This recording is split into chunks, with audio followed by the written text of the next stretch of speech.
All right, we are live, ladies and gentlemen. The climate czar, John Kerry, blames agriculture for a considerable amount of global carbon dioxide emissions. These comments continue a trend of attacks by climate alarmists on the world's food producing industry.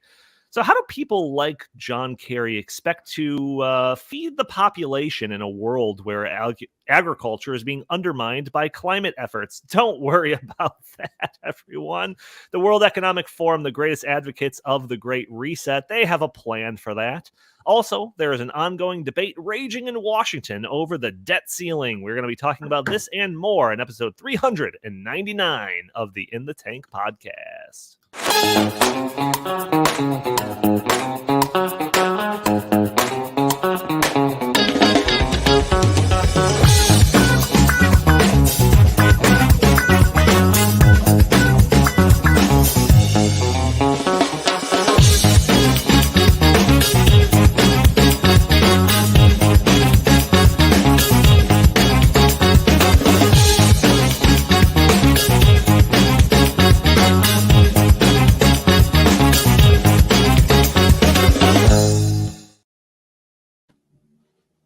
All right, welcome to the In the Tank podcast. As always, I'm your host, Donald Kendal. Joining me today, I've got Jim Lakely, VP of the Heartland Institute. How are you doing today, good sir? Muted himself. Unbelievable. Oh, there we go. See. Well, our producer extraordinaire, Andy, is actually in a plane at about 35,000 feet by now. And he was actually going to try to use the plane Wi-Fi to come in and produce. And so I've already made one mistake as I'm trying to half produce it while you half produce it, Donnie. So thankfully, we have a lot of great topics today that will distract from any mistakes. That's right. Also joining us, we've got Chris Talgo, editorial director here at the Heartland Institute. How are you doing today, good sir? Doing well, and I want to wish everybody a happy Memorial Day weekend. And this is just the beginning of summer, so go and make this your best summer ever, because that's what I tell myself every single Memorial Day weekend. But I'm really going to do it this time, I swear. the summer like of George. George. Yes. Right. Yes. We talked about that. But I will not be eating a big block of cheese, I promise. And watching Home Alone back to back in Jerry's apartment. No. Audio only listeners that are catching this show on a Friday or later, you can join us a day earlier on Thursdays at noon, where we are live streaming this on Facebook and YouTube and Twitter and Rumble. And you can join the conversation, throw your comments and questions in the chat. Maybe we'll show your comment on the screen. Maybe we'll address your questions on the fly. Also, there is a super chat function that is enabled. So if you want to support the show that way, it's a great way to do so, while also guaranteeing that we read your comment or question with a little asterisk at the end there. Also, if you are listening to this, you can help us out by leaving us a review on iTunes. It'd be greatly appreciated. And for those that are watching on YouTube, you can help us out as well by just doing a couple of things that only cost you a couple of seconds, no pennies at all. That is hitting the like button, sharing this content, subscribing if you haven't already, or just leaving a comment under the video. Helps break through those big tech algorithms to prevent content like this from being shown to more people. But gentlemen, there is a lot to talk about, but the thing in the political sphere, and the only reason I really care about this topic, and that is Ron DeSantis officially throwing his hat in the ring for the Republican nominee for president of the United States, is because I think that Jim and I, and probably Chris and Justin and maybe a few others at the Heartland Institute, are going to do our not annual, whatever, every time there's an election, death pool for the presidential candidates. So I think this is going to be a good one, considering that we've already got, 6 or 7 candidates in place. So once we get a bunch more established, I think we will do the draft, and maybe we'll do the draft at the end of one of these episodes. I don't know. I think that might be fun. But yeah, so when did he announce? Was it yesterday? Yesterday evening? Via Twitter, did like a live Twitter thing or something like that. Oh, look, see, Jim's already well prepared there. That's a great picture of Chris Christie, Jim. Yeah, you like that? Very flattering picture of Mr. Christie. Is he running? Yeah, not officially, but probably. I heard Mike Pompeo said that he's out. Oh, well, yeah. Well, I'll just have to. That's too bad because I like the little smirk on his face as he's looking at Trump there in the thing. So we're trying to have fun with this, but yeah, I mean, I couldn't resist that infamous picture of Chris Christie lounging on the beach in New Jersey. Maybe it was during COVID or something. I don't know, but yeah. I Well, know I shouldn't be. I guess I shouldn't be so cruel. I wasn't that way for everybody else, but I like the serious looking Mike Pence pointing like this. That's very much that's kind of my personality. Although I'm not a big Pence fan, but you know. We're gonna have fun with this. So I guess we should probably start the draft, Donnie, sometime soonish. I mean, I don't know how many people are going to get in the ring. I guess. Well, we have to figure out when the first Republican primary is, and I guess just draft, a week or two before that. So it'll be fun. Right. It'll be something we could update here on the show as we move along through the primary exactly. season. Yeah. Well, Ron DeSantis officially throwing his hat in the ring was probably the least surprising thing. I think anyone that's paid remotely close attention to any of this stuff expected him to do it at some point. Now, doing it like on a Twitter Live or what is it, Twitter Spaces or something? Twitter Spaces, yes. I guess that was a little unexpected, but I don't know. I really don't have too much to say about this. So comments, concerns, remarks? What do you got, Chris? Do you want me to comment on the Twitter Spaces thing or just him throwing his head in the ring in general? Anything you want. All right. Well, I mean, I watched his 40-minute interview with Trey Gowdy last night on Fox, and I was super impressed by DeSantis's his agenda, why he's running. I think that he's going to be a really, good candidate.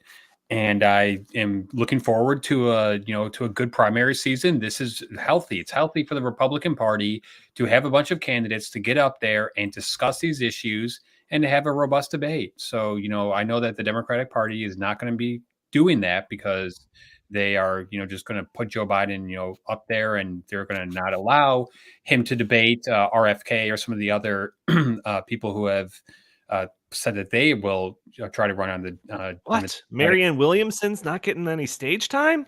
No, unfortunately. I mean, she's a pretty smart lady, but in general, I think that we're in for a really good primary season, and Donald Trump is leading the polls right now, but it seems that now that DeSantis has announced he is going to start, caving into that lead, and we'll see what happens. All right. Well, I thought it was, yeah. Well, I mean, I want to play. We got some clips here to play. We're going to talk about DeSantis that I gathered this morning. But the significance of doing it on Twitter Spaces, I think, is amazing. I mean, it's changing the media. So, Ronald Reagan. You guys are too young to remember Ronald Reagan, but they called Ronald Reagan the great communicator, and to the chagrin of back even then the biased liberal media that hated Ronald Reagan and thought of him as a joke, could not deny that his special talent was speaking past the media directly to the American people. That's what they always attributed his political success to, was that he went over the heads of the media and spoke directly to Americans.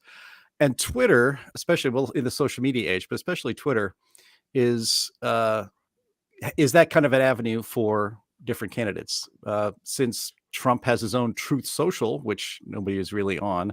And to be honest, I think only 8% of Americans are what you would even call active on Twitter. So it's still a very small minority.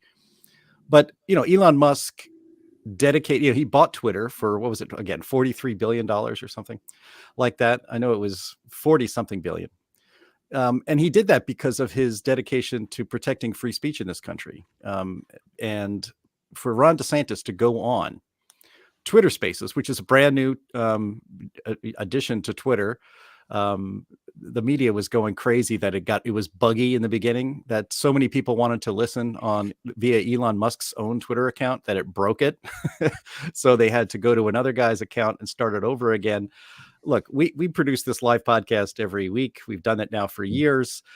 Technical problems are part of the game. That's just the way it goes. And the idea that voters are going to be upset that Ron DeSantis' announcement was a little glitchy in the beginning is absurd, but that's actually what MSNBC and the other mental patients in the liberal media are actually going with, whatever they can do. If he can't run a Twitter Spaces live stream, how is he going to run a country? Yeah, I could just imagine what they're saying. Well, but I want to play, let's just get right into it. I want to play a clip. I listened to to his announcement on Twitter Spaces. Not all of it, but like the first half an hour or so. He was on for about an hour and 10 minutes. And there was a part of the discussion right as Ron DeSantis was ending his opening statement, announcing, again, I'm running for president of the United States. Most presidents, they hold a press conference or something and make a big announcement in front of a friendly crowd and all that stuff. He's going to social media. He's going to Twitter, which says a couple things. One, Twitter is a safe space for non-leftists now, and that really pisses off the mainstream media and the left. And it's emphasizing that free speech is important in this country. I'm going to play this clip. It's about 2 minutes. It's Ron DeSantis talking about that very issue, on how the importance of being able to say what you want. To boil it down, to risk even being wrong. It's okay to be wrong. There's no such thing as mis and disinformation. So let me play this clip. And the way Elon Musk wraps it up is actually pretty important, I think. Was a concerted effort to try to stifle dissent. There was an official narrative about lockdowns, about closing schools, about forced masking, about all these different things that we had to navigate during COVID. And it was an orthodoxy being enforced by the major tech platforms in conjunction with the federal government. And if we can't have an honest debate in a free country about issues that affect hundreds of millions of people, like lockdowns, then what good is the First Amendment at that point? You should not be taking down articles that criticize those draconian policies, and yet that's exactly what happened. So it occurred to me that if that had continued, I think free speech in this country was on its way out the door. You recognize that you can't have a free society unless we have the freedom to debate the most important issues that are affecting our civilization. That did not happen during COVID. The truth was censored repeatedly. And now that Twitter is in the hands of a free speech advocate, that would not be able to happen again. We cannot have a society in which government is colluding with major tech platforms to enforce an orthodoxy. Well, thank you. Yeah, we're absolutely committed to freedom of speech and a level playing field, and just a vigorous debate. And hopefully this can be a platform that brings people of divergent political views to exchange those views, and perhaps some minds will be changed one way or the other. The First Amendment is irrelevant if all the media and the government are operating in lockstep. The most important amendment, the one that was most urgently added to the Constitution, moot if you cannot have free and open debate. So Twitter was indeed expensive, but free speech is priceless. Well, first of all, oops, sorry, I hit the wrong button. There, I did it again. So the importance of this is that I found it remarkable that here we are, a guy announcing his candidacy for the presidency, and the most important thing for him to talk about, or one of the most important things for him to talk about, and for Elon Musk to agree with, is a first principles kind of issue: free speech. You don't get a lot of that talk in most presidential campaigns. They'll be talking about the budget or Social Security cuts or other specific micro issues. But I think it's really great. It's a great, to my mind, it's a great opener for Ron DeSantis to be talking about the importance of being able to speak freely on platforms like this. He called out, and we're going to get in trouble here, but he called out Google YouTube, which owns this platform that we're streaming on, as well as with Rumble, for suppressing scientists and doctors who went against the mainstream narrative dogma on vaccines, on masking, on lockdowns, on schools. And so you don't live in a free society when you have, and again, this is really important to DeSantis and obviously to Elon Musk. You can't have the social media companies, the huge, some of the largest corporations in the history of civilization, deciding what is okay speech and what isn't, and basically having it all go in one direction. That if you go against the regime, if you go against the dominant narrative, if you criticize the press in a way that reporters say they feel threatened about, you will be silenced. And Ron DeSantis, again, in his opener, talks about how we have to break that connection between the government and these social media platforms that allow people to speak, because it is an actual violation of the First Amendment when the government is colluding with private enterprise to suppress your speech. I think it's a pretty important topic, and I'm glad he raised it right away. Yeah, and there's one comment earlier on, I think it was from Christine, saying, "Be nice, Donald." And I don't know who I was being mean to.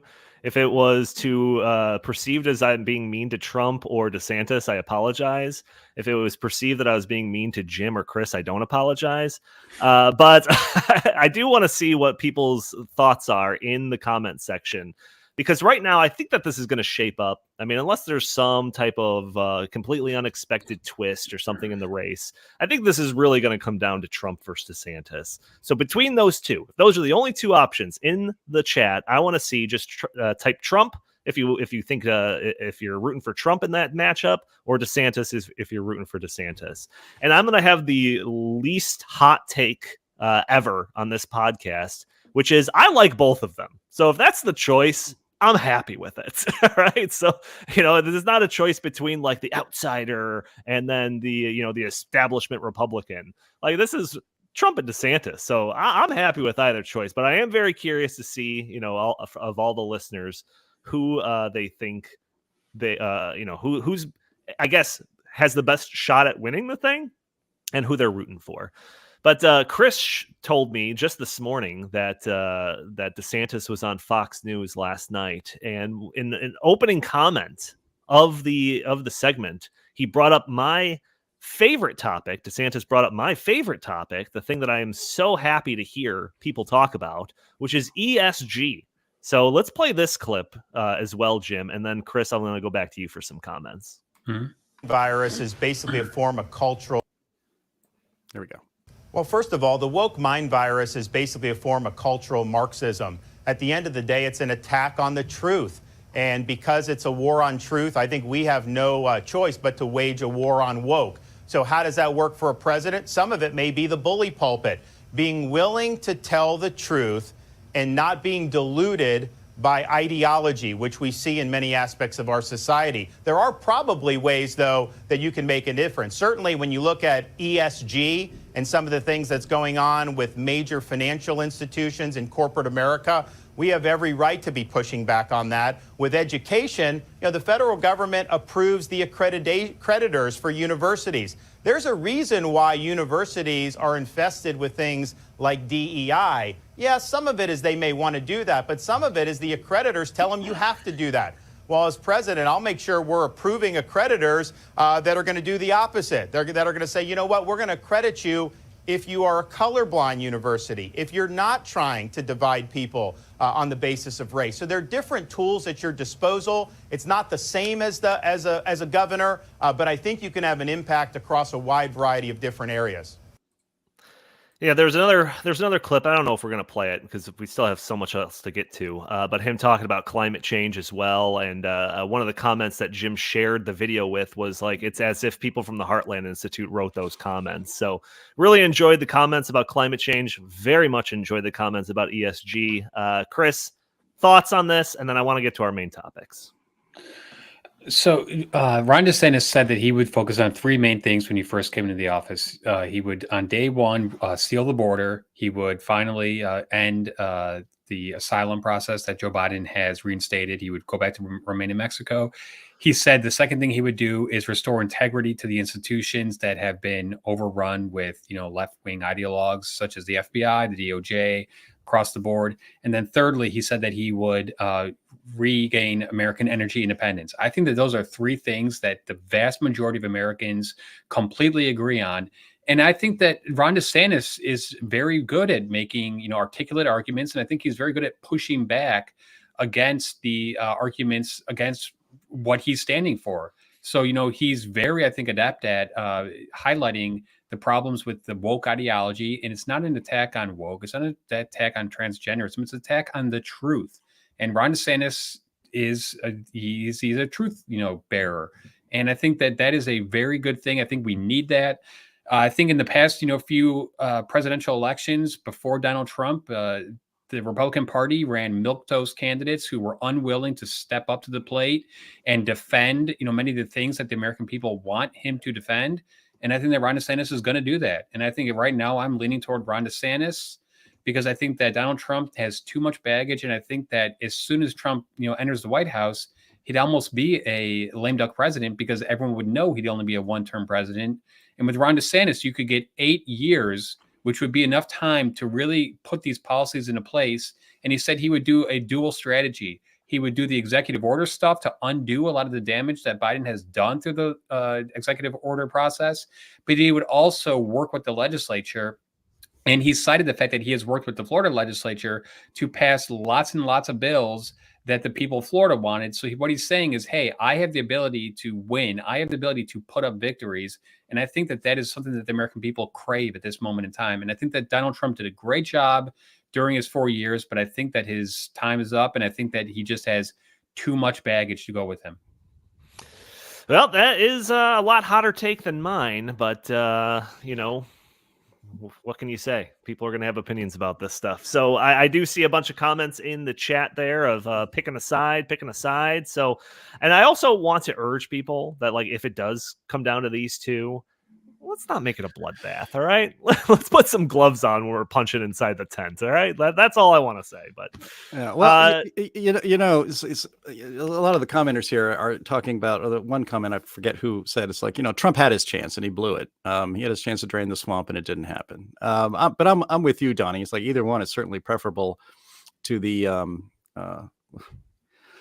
should we even call Biden president? He's not. He's a puppet at best. The puppet in chief. The puppet in chief. I mean, his administration is being run behind the scenes by radical leftists. I don't even think he really knows half of what he's saying half the time he's in public. But you know, look, DeSantis is. He said that the first day one he's going to fire FBI Director Christopher Wray. Trump didn't do that. I'm sure if Fauci was still head of the Center on Infectious Diseases, I'm sure Ron DeSantis would say you'd fire him on day one too. Trump had a chance to do that. He didn't do it. He gave there you put on that hat. There you go, buddy. I got to counter all this, rabid pro DeSantis stuff. Well, Trump did not just not fire Fauci. He gave him an award. He gave him a presidential award, maybe the Presidential Medal of Freedom or some kind of. And so same thing with Deborah Birx. People who hated him. Deborah Birx wrote a book talking about how much she was basically laughing and undermining Trump behind his back, and Trump gives her an award. Now, I'm not saying that's disqualifying for being president, but it sure doesn't give me the warm and fuzzies about him in that regard.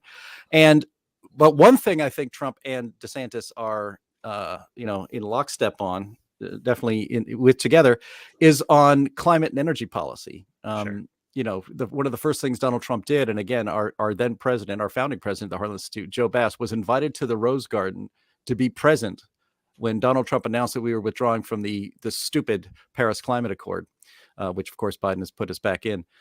So you can't. We never had a better climate realist president than Donald Trump, but DeSantis is at least his equal. And I think to get it on the record, I think, and to segue into our next topic, which is about carrying climate and agriculture, let's play this clip because this definitely gave me the warm and fuzzies. All right. Governor, you represent a state surrounded by oceans, by water, and have had a series of hurricanes. What is your view on climate change, and what is the role of government in addressing it?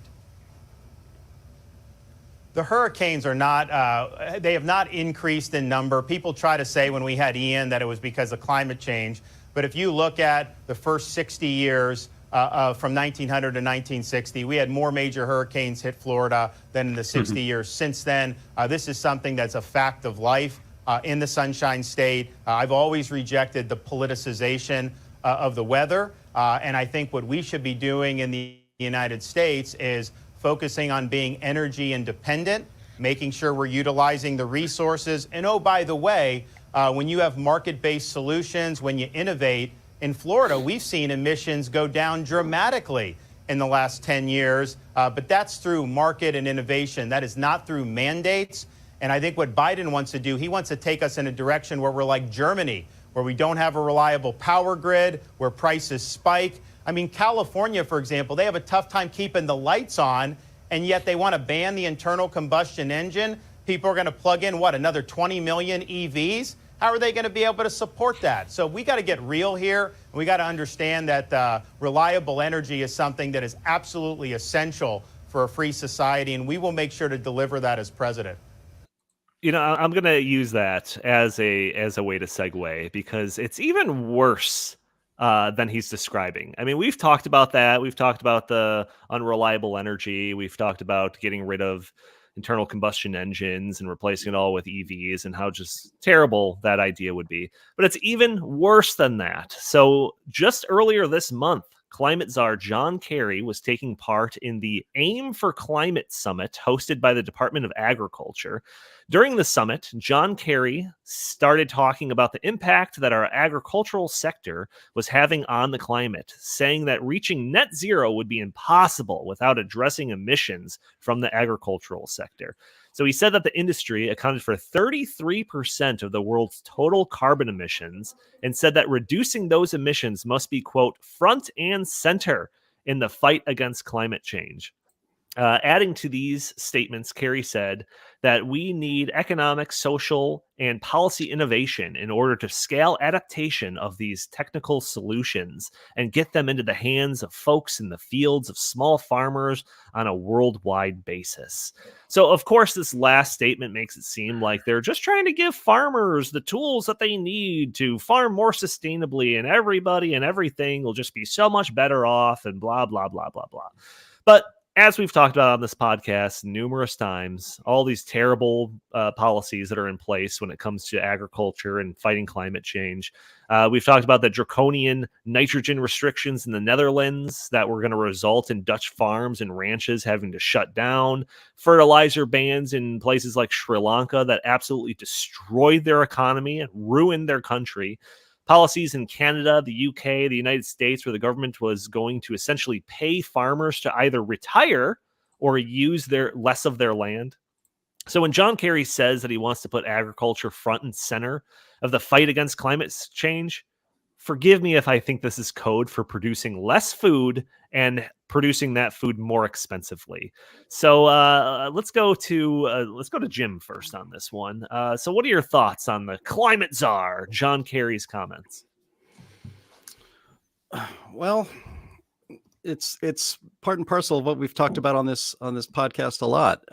The global elites that are setting global policy based on the myth that humans are causing a climate crisis, and that if we basically reverse all of our progress and all of our prosperity, that we will be able to stop the temperature from rising another, I don't know, what would it be by now? Another 0.8 of a degree by the end of the century. And if we were able to accomplish that goal, life would be better.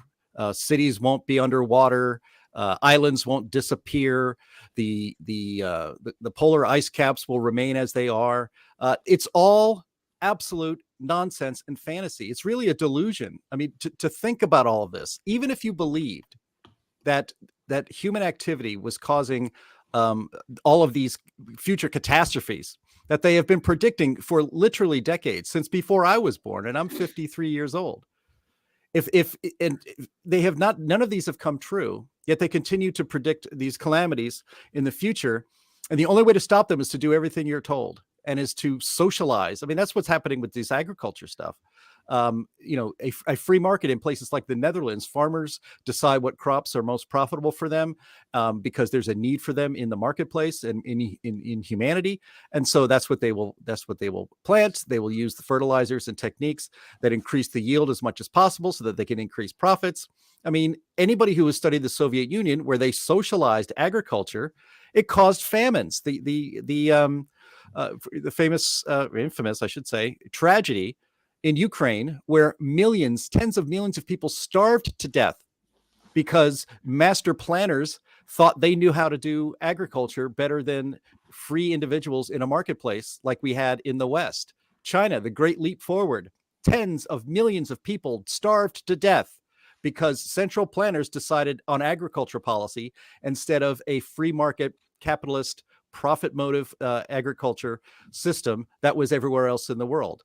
And so if we continue to go down this way, if people actually listen to that moron, John Kerry, when he gets off his private jet and lectures the rest of us on how we have to change our lives, but especially our agriculture, to save the planet, people should actually find, while you can still get them, rotten tomatoes and throw them at his head, because that's what he deserves. rotted fruit thrown at him, rotted vegetables thrown at him for suggesting that, one, human activity is causing a climate crisis, and two, that we have to basically upend and make starve people to death. That is what's going to happen.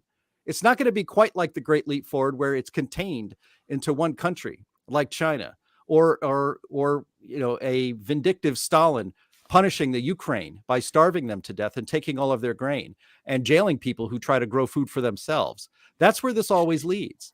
And so, we've seen, and we've played on this podcast video clips of people storming the executive mansion in Sri Lanka, and it was taken from way above, like from a drone. It looked like ants scurrying up there. It was an amazing, massive humanity that said, no. We're not going to starve to death. We're going to stop this nonsense. And so, podcasts like this, the work that the Heartland Institute does, is to highlight these activities, to tell you the truth about what's happening with the climate. And again, if we did everything we're told, in fact, the United States has actually reduced our CO2 emissions. If you care about that, I don't. But if you care about CO2 emissions from humans, we've reduced it by about 20% over the last couple of decades. China has increased theirs by 300,000% over the same amount of time. China will continue to do what they want. India will continue to do what they want, building as many coal plants as they want. And the rest of us in the West have to suffer. That's why this is a cult. And a cult, you punish the non-believers and you ignore those that are out, that are obviously, you're never going to get China to join the climate cult because they're not insane and they are separate from the rest of the world in many ways. But, we need to disengage from the climate cult, because if we did, again, every unnecessary, destructive thing that they demand, it would make no difference at all. Zero in the temperature of the globe, in how weather patterns work. It's all bunk, and it's all meant to punish and control you, not to save the earth. Yeah, Donnie, real quick, I need to say one thing. So, Jim said that we should throw rotten tomatoes at John Kerry. I think that's very interesting, because John Kerry married Teresa Heinz of the Heinz ketchup fortune, and John Kerry is a reverse gold digger. So I just think that is so perfect. Throw rotten tomatoes at the guy who married the Heinz ketchup heiress. Yeah, so that's perfect. That is perfect. Throw ketchup packets at him. So the climate alarmist types usually stay in a couple of lanes that they think that they can win. So this includes the energy sector, where they say, oh, we don't need oil and gas and coal. We could just produce the same amount of energy using wind and solar. And perhaps we might need to conserve some energy here and there, maybe use special light bulbs, energy efficient windows, etc. Or with cars, they say we don't need gasoline powered cars. We could just produce electric cars. And perhaps people will have to adjust their driving patterns. But hey, people should be using more public transit anyways. But when it comes to food production, it seems like a pretty touchy subject. Occasionally, you'll have an imbecile like Kamala Harris saying that we should change the recommended dietary guidelines to discourage meat consumption. But to suggest that we should meddle in the world's food production, it just seems like a losing strategy. What do you think about this, Chris? I think the common denominator of all their climate change, policies is central control, and it's about, getting rid of the free market as the innovation machine that has made the United States of America and the West in general, the most prosperous, wealthy place, in human history. And it's so sad, because you would think that these people who are smart, they went to college, they obviously know these things. They know that central planning does not work. They know that when the government, tries to force feed the population into, taking on these new, technologies when they're not ready for prime time yet, that it's going to be a disaster. And that's why the Ron DeSantis comment actually, gives me some sense of hope, because what Ron DeSantis said is, hey, they're all about centralizing. They're all about doing this, whether it's EV cars, whether it's, windmills and, solar panels, or just or their crazy food stuff. And what he's saying is, actually the best way to do this is to just let the free market do its thing and innovate, and let people tinker, and let people just experiment with things. And then eventually those things are scalable, and then eventually those things, they might start off unaffordable for the masses, but eventually, as we've seen time and time again, whether it's with cars, personal computers, TV screens, flying across the world. Eventually, they figure out a way to make it affordable for the masses. So this is about Joe Biden and his, friends in the climate change community actually making lots of money off this. Because guess what? The government is spending trillions of dollars, and those trillions of dollars are going to people who are aligned with these special interest groups who are pushing this stuff. And we saw like a portion of this with Barack Obama.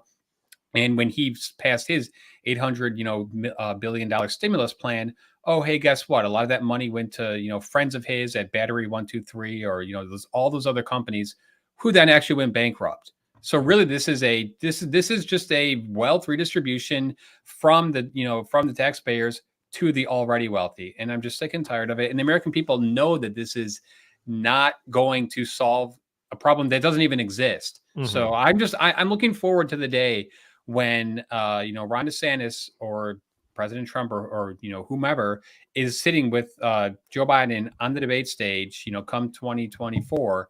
And they start to get into this and they start to really get to the core of this issue, because I think the American people are beyond sick and tired of this. Yeah, just to see John Kerry get fired would be that'd be enough for me for a Republican to get in office, but whatever. We did get a $20 super chat from Claire. Thank you so much, Claire, for that. It's a great way to support the show. No comment there. We would have read it if you had one in there, but thank you, Claire, for supporting the show. So I brought up the Netherlands a couple of times. Let's check in on the Dutch farmer, shall we? So as a refresher, back in June of 2022, the government of the Netherlands announced plans to impose massive reductions in the country's nitrogen emissions. We're talking about upwards of 70% in some areas of the country. The plans were established to remain compliant with the broader European Union agricultural mandates. This led to massive unrest amongst farmers who knew that the enhanced regulations would destroy their livelihoods, forcing many to shut down completely.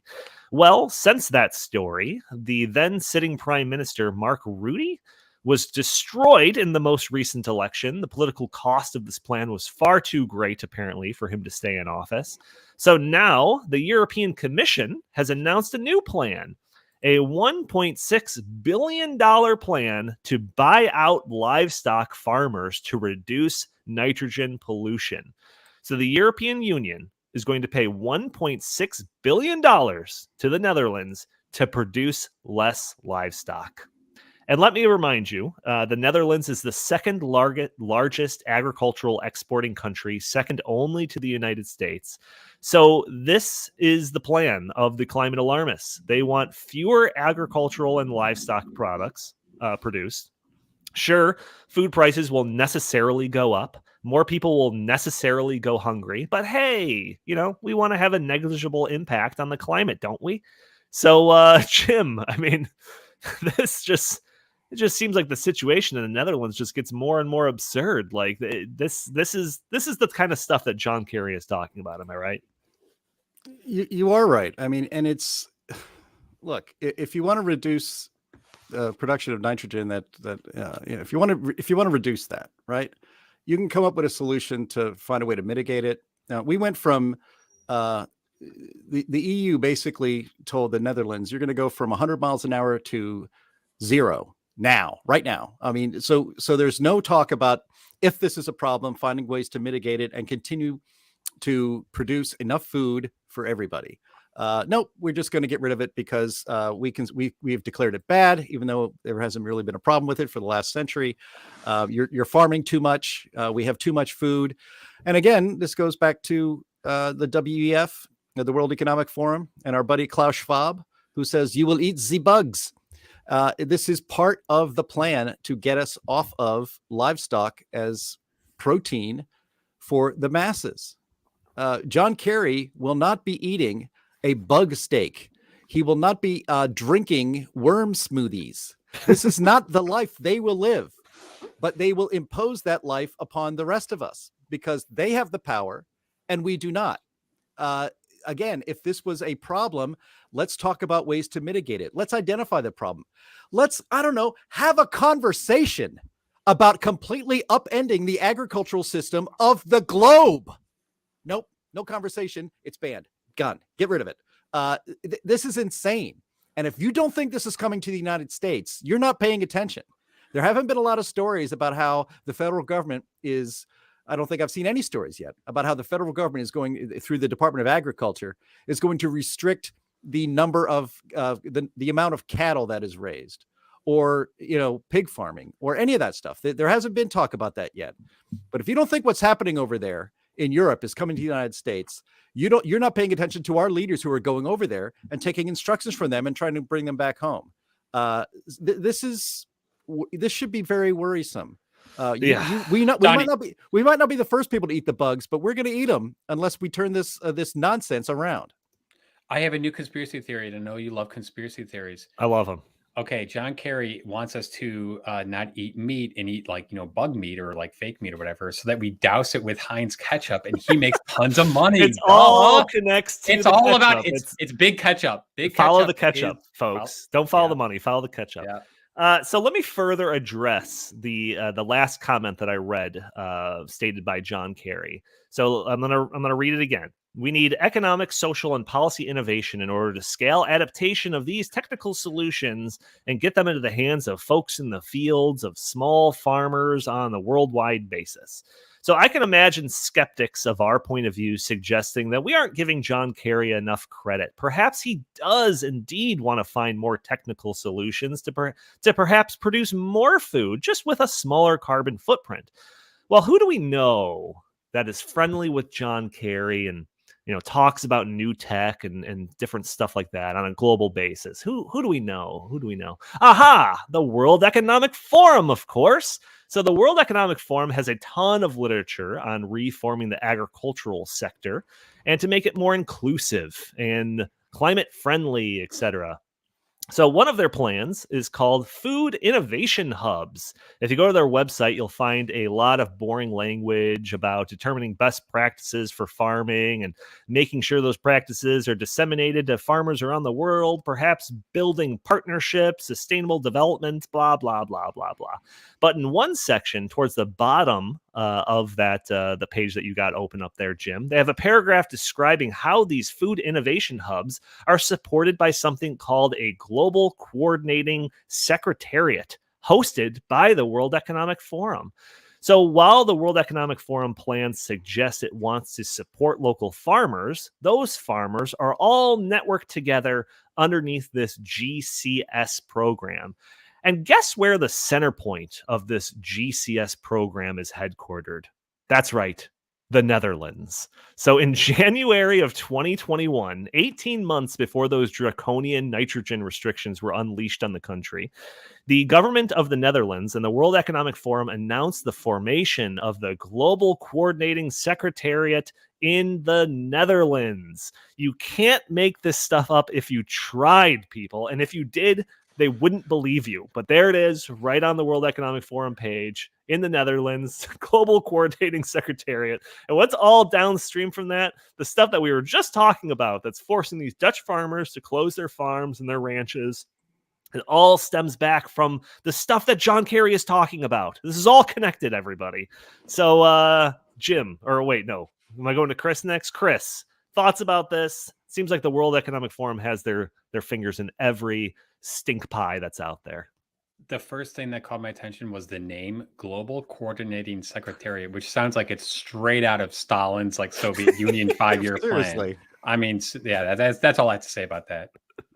Jim, thoughts on this? I mean, I was doing my research on this yesterday, and I was like, I can't believe it. I had to triple check this. Really? It's in the Netherlands? Really? Go ahead. Well, I mean, I don't want to repeat what I had said earlier, but central planning, the growing of food and central planning, using central planning to feed the world is the 100% speed lane to global famine, period. Because that's what history teaches us. The idea that a global coordinating secretariat can organize how we grow food, where we grow food, how food is distributed better than the free market around the absolutely world. Insane. Around the world. The world. You wouldn't want to have a Dutch coordinating secretariat for agriculture, let alone one for the globe. Yeah. So, the WEF is if Klaus Schwab is a Bond villain, then the World Economic Forum is Spectre. Right. So just this idea, again, it's all centralization. It's all about power. It's not about improving. It's the opposite of improving your life. It's going to make your life more miserable. And so it has to be resisted. You have to talk to your friends and neighbors. You have to wake them up to what's actually being attempted here on a global scale. And it's not just crazy. It's literally dangerous. These are dangerous ideas that are getting a lot more traction than they ought to. And it's a lot of it because I think because people are not paying attention and pushing back. Yeah, no doubt. It's unbelievable stuff. And there was one clip that I was considering about playing, but I didn't know if we would have enough time. But considering Justin's not here, we would have had enough time. But who's the guy from Shark Tank? It's like the main guy. He does a lot of Fox News appearances. Fox Business. Mr. Wonderful. Yeah, what's his name? Kevin something. O'Leary. Kevin O'Leary. Yeah, he was on, and he was on somebody's show. I forget. And they were asking him about John Kerry's comments, and he was just saying like, "Man, what just like terrible comments? Can he not read the room? Like this is going to play horrible in rural America and all of this, in an area of the country that's like doesn't even like Biden to begin with, and now you're attacking agriculture." And I wanted to play that because I think that that kind of underlines a point that I was making earlier that. They probably think that they can make a case for electric cars. They could probably make a case, to the general public about wind and solar. But it's just like going after food just seems like such a losing battle. Like if you want to shed support, like that's the route to take. And I have a couple of pieces here that I put in the show notes. I don't want to get into it too deep here because I want to save some time for our last topic. But there was one article that caught my attention from the Telegraph. Europe is beginning to turn against the prophets of climate alarmism.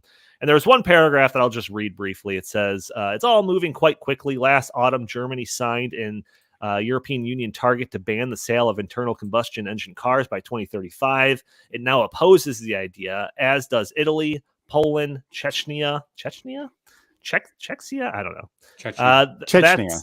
That's not to say the green agenda is collapsing under the pressure of public scorn. It's simply being subjected to the kind of scrutiny that was never applied in the first place. How much will it cost? What will it achieve? Germany's transport minister has been making a good argument. What's the point in electric cars if the power that drives them comes from burning coal? It also references the public pushback in those London ultra-low emission zones that we discussed a few weeks back. And then there was that poll that we covered, I think, 2 weeks ago from Gallup that showed that only 1% of people that responded to the poll identified climate change and or pollution as the most important topic in the country today. So it's just like, I don't know. It's like they're trying to lose support for their climate alarmism agenda, and it seems like they're winning. So, well, maybe they got a big slap in the face of reality when Vladimir Putin, invaded Ukraine and cut off Europe from, natural gas, and then Nord Stream 2, got blown up by apparently the Ukrainians.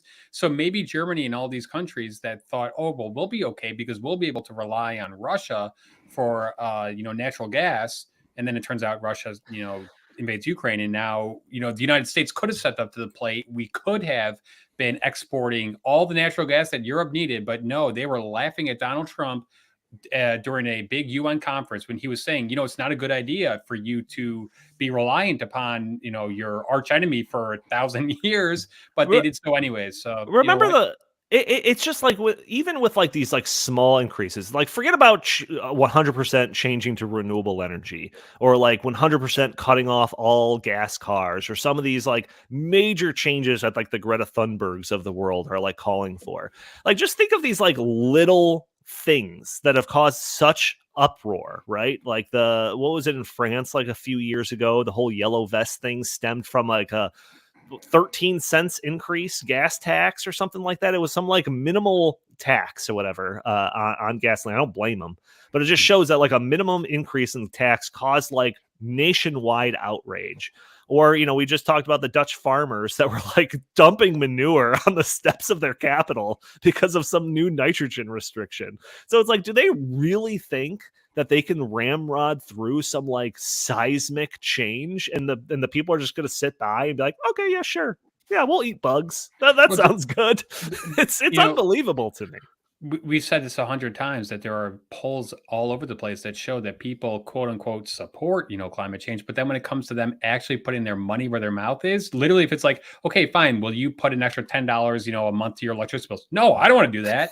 So it's one of those things where, yeah, it's an abstract concept. And, it's like people want to do it because they want to be liked and they want to be, it's normal and it's popular to do that. But then when it really comes down to it and the rubber meets the road, no, they don't want to spend their extra money on that. So I hope that will be a wake up call to the American people. Jim, I do want to spend the last 10 minutes of the podcast talking about the debt ceiling debate. But do you have any final comments on this topic before we move on? Let's move on. All right. So Chris made me aware that there is a debate over raising the debt limit that is still a thing.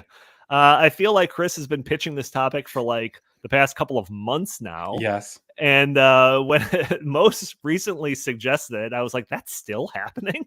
So, Chris, fill me in. What's going on? Give me some timelines. What are the major players in here? Explain it to me like I'm 5 and I haven't been paying attention. Okay, I'll try to beat Kamala Harris. Russia's a big... Just kidding. Boom. So the United States has a debt limit. Right now it's 31.4 trillion. We're actually above it because our national debt is 31.8 trillion. However, the Treasury Department has been able to move money around to keep paying the bills. The Republicans passed a bill about 2 weeks ago. It's saying that we will give another 1.5 trillion to the debt ceiling in return for taking spending from 2023 levels back to 2022 levels. So it'd be like the, tiny cut. And then they said that there would be 1% growth over the next decade on domestic spending. They also said that we would have to require work for welfare programs, work requirements for able-bodied adults only, and that they would undo the 87,000 IRS, employees that Joe Biden put forth in the Inflation Reduction Act. So those are the big 3 things. And Joe Biden has said, nope, I will not do any of those things. Give me a clean 1.5 trillion of new debt, and that is all I'm going to do. And the squad is, really, holding his feet to the fire in order to stay truthful to that position. And it seems like a lot of moderate Democrats are saying, guys, we have to compromise here.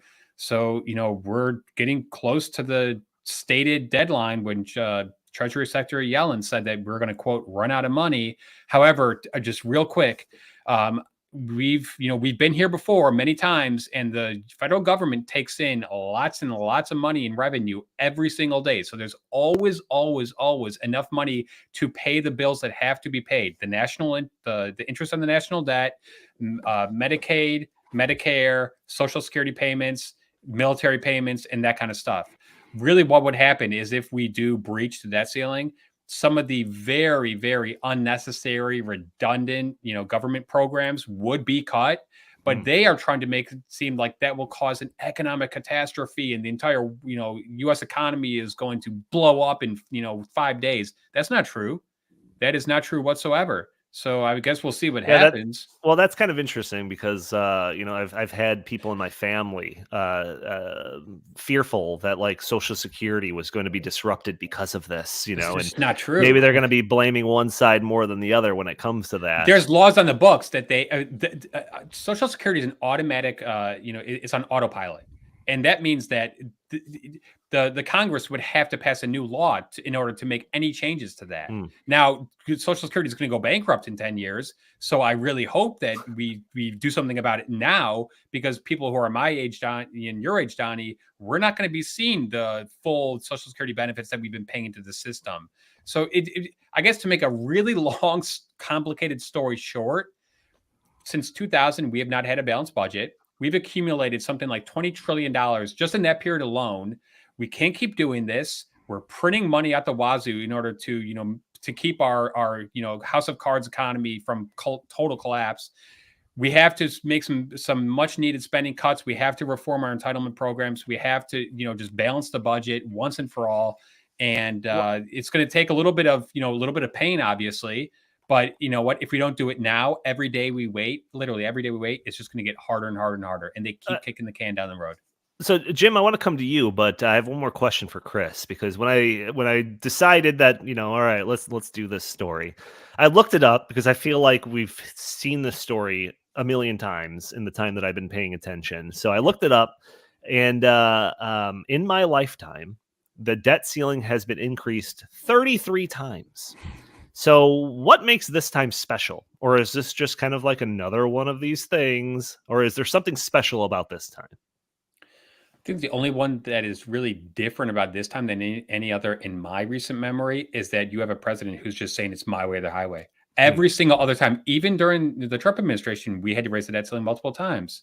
And it was just like, like the adults were in the room and they said, okay, fine, we have to raise it, but let's, compromise on both sides. So the Democrats in general like to spend money. The Republicans in general don't want to spend as much money.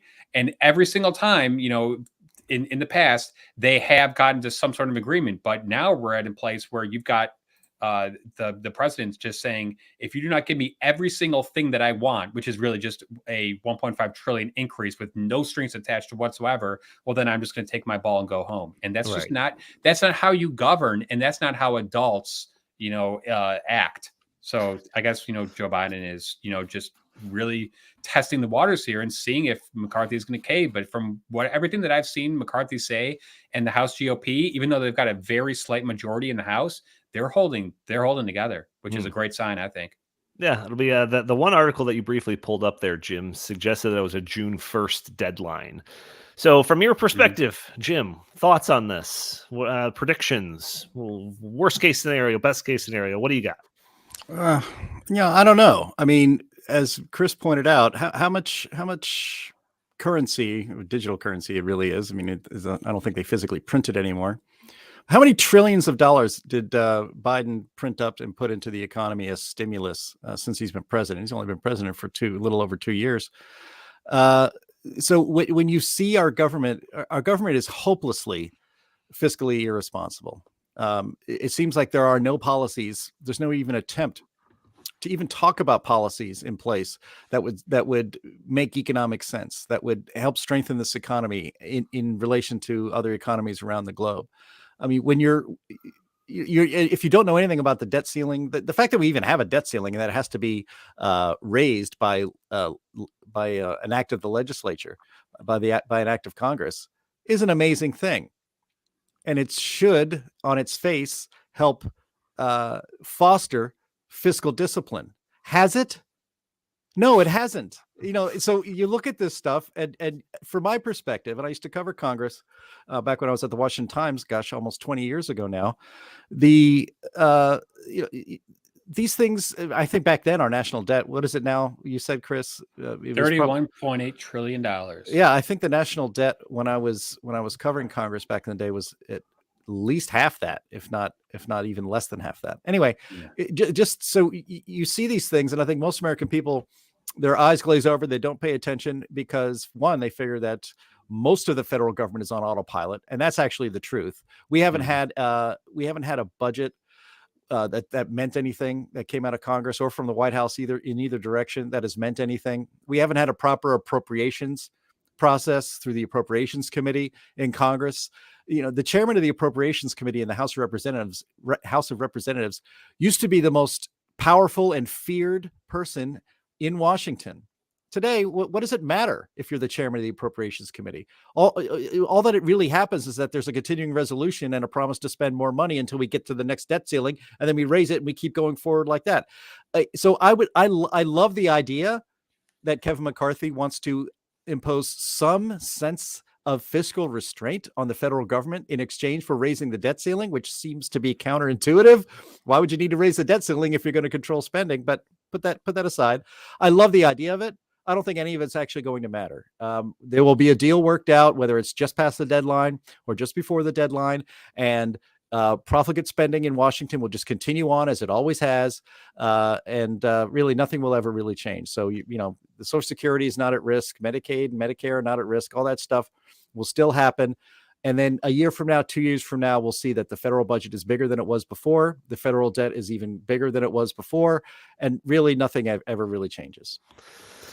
Yeah, which is kind of why I'm kind of apathetic to this topic. But I don't know. I guess we'll see what happens. June 1st is what, Monday, Sunday, something like that? No, it's like Tuesday of next week, I think. Tuesday of next week. There you go. So I guess we'll see what happens then. Maybe by next podcast, if we're not, witnessing the complete collapse of the dollar and the ushering in of a new CBDC and setting to take its place. But I don't know. That's neither here than there. But Chris, any final thoughts on this? We're actually going to seemingly wrap up the show in the proper hour for the first time in like a month. I mean, I agree with Jim's assessment, but I do have, I think, a little bit more optimism here because I do think that we are at a point where the vast majority of the American people know that this debt is unsustainable. We're at, we're well above our national GDP. So we're in like unknown territory. And if we don't do something soon, it's going to get really out of control. And it's going to be a real, pain upon the American people. So I hope that our leaders in Washington, D.C., and I don't have much, confidence and faith in Biden, but I do hope that they do come together and pass something. I do.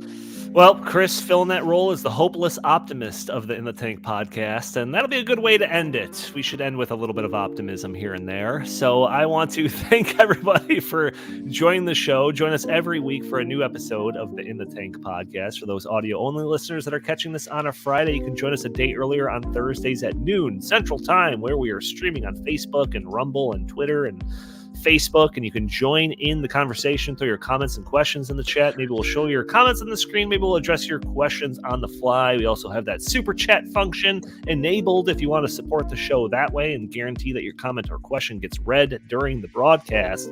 If you are listening to the show, leaving a review for us on iTunes would be greatly appreciated. If you are watching on YouTube, you can hit that like button, share this content, subscribe if you haven't already, or leave a comment. All these things help break through the big tech algorithms to prevent content like this from being shown to more people. If you'd like, you can follow us on Twitter at InTheTankPod, or you can send us your comments and questions to the show by emailing us at inthethankpodcast@gmail.com. Jim Lakely, where can the fine people find you? At Heartland Inst on Twitter, at J Lakely on Twitter, and always visit heartland.org. Fantastic. And Chris Talgo, what do you have to pitch today? Heartland.org. Obviously, we got a bunch of great stuff up there, but also I just want to hope everybody has a great Memorial Day weekend. Don't worry about this stuff. The older I get, the more I realize that, it's about spending time with your friends and family. So go and do that. And, just don't worry about this until Tuesday. That's right. Eat a hamburger while you still can before they get turned into cricket. But don't use Heinz ketchup. Don't use no. Hunts or die. That's hashtag Hunts or die. All about Hunts. All right. Thank you all for tuning in. We will talk to you next week.